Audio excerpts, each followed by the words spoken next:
Good morning. My name is Michael Leeserman here with the Trial Guide's tip of the day this Tuesday, December 12th, 2023. Today's tip comes from Becoming a Trial Lawyer, a guide for the lifelong advocate by Rick Friedman.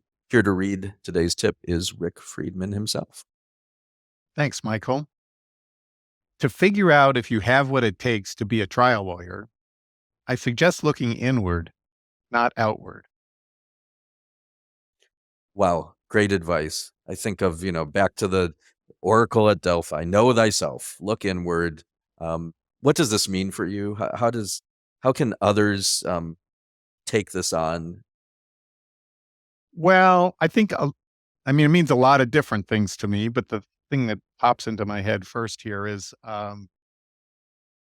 I think a lot of trial lawyers, especially beginning trial lawyers, are focused on the externals. I'm not tall enough. I don't have a deep enough voice, or, whatever they think their shortcomings are. Or you run into people that think, oh, I'm tall and handsome and have a deep voice and I must be a great trial lawyer. And, as good trial lawyers come in all Are shapes and not tall and sizes. are not handsome, and sometimes wear a beard, I hope. That's right, right. Yeah, they come in all sizes and shapes, and it's really not about those externals. It's about a lot of other things, which we could talk for days about. But in my mind, uh, are you willing to fight for things you believe in? And are you willing to lose? Are you willing to have setbacks? And do you internally have the resilience to keep pushing back, keep doing things that are scary over and over and over again, and even failing over and over again, and keep going? And as you know, that's not everybody has that inside, and really the only way to find out is to experiment with it, I think. So great trial lawyers are people who can be in the courtroom and be credible and know themselves.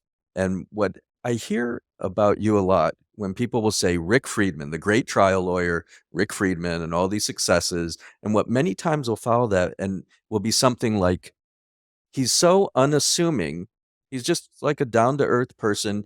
He doesn't seem to be boisterous and loud and so I hope you take that in as a great compliment. And Uh, I'm wondering I do. if you can just reaffirm that to those who are watching who feel like, no, yeah, I'm not a model. I'm not. It's something much more than that, isn't it?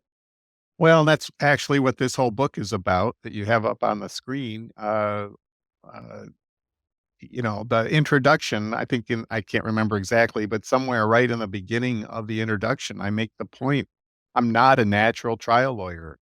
I was, and to some extent still am, shy, uh, had terrible stage fright, and on and on and on. So, yeah, I think, each person has to develop their own style. Writers call it a voice, but, each writer has to develop their own voice or they're just a copycat and doesn't have much traction. Same thing, I think, with trial lawyers. Trial lawyers have to develop their own voice, and, that there's room for all kinds of different voices in the courtroom, and, you just have to find your own. Some great wisdom this morning from Rick Friedman. Rick, thank you for being here today. Thank you, Michael. Let's now just pause, take a deep breath together, and be grateful to be alive this Tuesday. May the work that we do today help to reduce suffering in the world. May our efforts today help repair the world. May we fiercely and compassionately, because those things can exist together. May we advocate for our clients. May we champion their stories. I'm going to ring a bell 3 times now. This can take you into a meditation practice, a prayer practice, or just remind you, it's Tuesday. Wake up, go out, do good things, and have fun while you're doing it. Have a great day.